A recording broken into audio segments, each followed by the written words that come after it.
Hi hello welcome to my YouTube channel. This is Ganesh Ankathwar. Happy new year అందరికీ. 2023 మొత్తం up and downs ఎన్నో వచ్చి ఉంటాయి, అందుకే 2024 అలా రాకుండా మంచిగా అవ్వాలని కోరుకుంటున్నాను.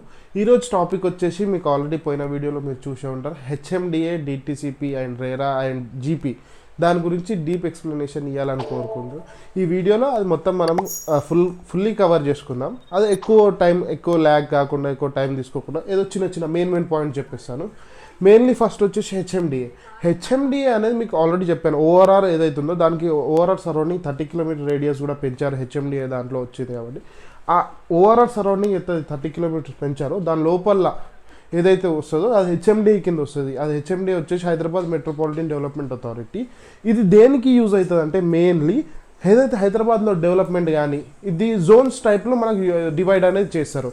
ఫస్ట్ ఆఫ్ ఆల్ మనకు మెయిన్ వచ్చేసి హైదరాబాద్లో మనకు డెవలప్మెంట్ మీరు ఆల్రెడీ చూసే ఉంటారు. ఎన్నో ఐటీ సెక్టర్ డెవలప్ అవుతుంది, ఇటు ఫార్మా డెవలప్ అవుతున్నది, ఇది అన్ని డెవలప్ అవుతుంది. దీనికి మెయిన్ జోన్స్ అనేది క్రియేట్ చేస్తారు.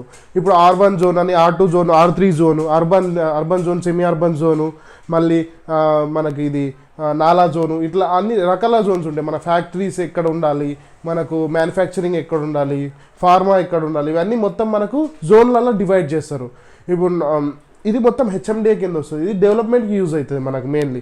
ఇటు మ్యానుఫ్యాక్చరింగ్ యూనిట్స్ కానీ, ఇప్పుడు ఇన్ఫ్రాస్ట్రక్చర్ ఏదైతే ఉంటుందో దాన్ని కూడా మనకు అది మొత్తం బేస్ అయ్యేది హెచ్ఎండిఏని. ఇన్ఫ్రాస్ట్రక్చర్ డెవలప్మెంట్ కారణం బేస్ అయ్యేది హెచ్ఎండిఏ కింద. మళ్ళీ ఇప్పుడు రోడ్స్ కానీ, డ్రైనేజెస్ కానీ, మళ్ళీ మనకు రోడ్స్ కానీ, డ్రైనేజ్ కానీ, ఇవన్నీ మనకు డెవలప్మెంట్ ఏదైతుందో అది హెచ్ఎండిఏ వలన అవుతుంది. మనకు ఎట్ సైడ్ ఎక్కడ ఏం రావాలని మొత్తం హెచ్ఎండిఏ కిందనే వస్తుంది.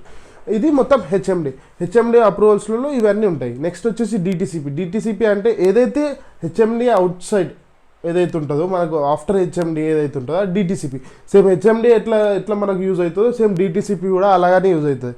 ఎటువంటి చేంజెస్ ఉంటాయి. సేమ్ ఏదైతే హెచ్ఎండిఏ జోన్లో వస్తుందో అది హెచ్ఎండిఏ అప్రూవల్ ఉండాలి, ఏదైతే హెచ్ఎండిఏ రాదో అది డిటిసిపి అప్రూవల్ ఉండాలి. అంతే మెయిన్లీ.